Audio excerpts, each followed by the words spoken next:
questions about this deportation case. First, I wanted to clarify something that you said to Jeff a few minutes ago. You said you'd seen evidence that this man was a convicted gang member. In what court was he convicted and for what? This individual was an MS-13 ringleader. This individual was also engaged in human trafficking. And I'm glad you brought up this point again, because I would like to point out that if you just saw the headline from the insane, failing Atlantic magazine this morning, you would think this individual was Father of the Year, living in Maryland, living a peaceful life, when that couldn't be further from the truth. They didn't even mention in the title of that article, or even in the first paragraph, that this individual is an illegal criminal who broke our nation's immigration laws. He is a leader in the brutal MS-13 gang, and he is involved in human trafficking, and now MS-13 is a designated foreign terrorist organization.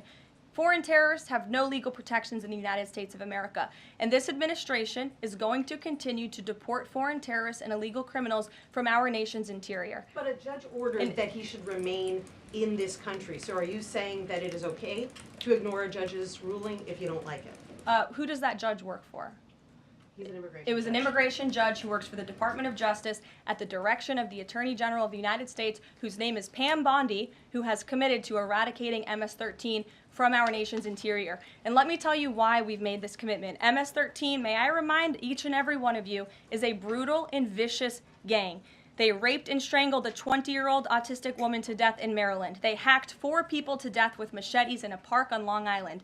They have kidnapped, sexually tortured, and shot a teenage girl in Texas after she insulted them, allegedly. Killed and mutilated a 17-year-old girl in Virginia, stabbing him 16 times and cutting off his hands. They beheaded and cut out the heart of a man in Washington, D.C.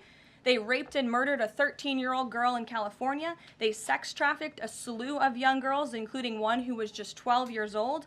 Raped an 11-year-old girl in Brooklyn while her brother was in the room. Sex trafficked a 13-year-old in Maryland and Virginia, miles away from this White House, even beating her 26 times on her backside with a baseball bat. Pressured homeless New Yorkers to undergo unnecessary surgeries such as spinal fusion in order to bolster their fraudulent lawsuits. These are vicious criminals. This is a vicious gang. And I wish that the media would spend just a second of the same time you have spent trying to litigate each and every individual of this gang who has been deported from our country as the innocent Americans whose lives have been lost at the hands of these brutal criminals. We maintain our position, and very strongly so.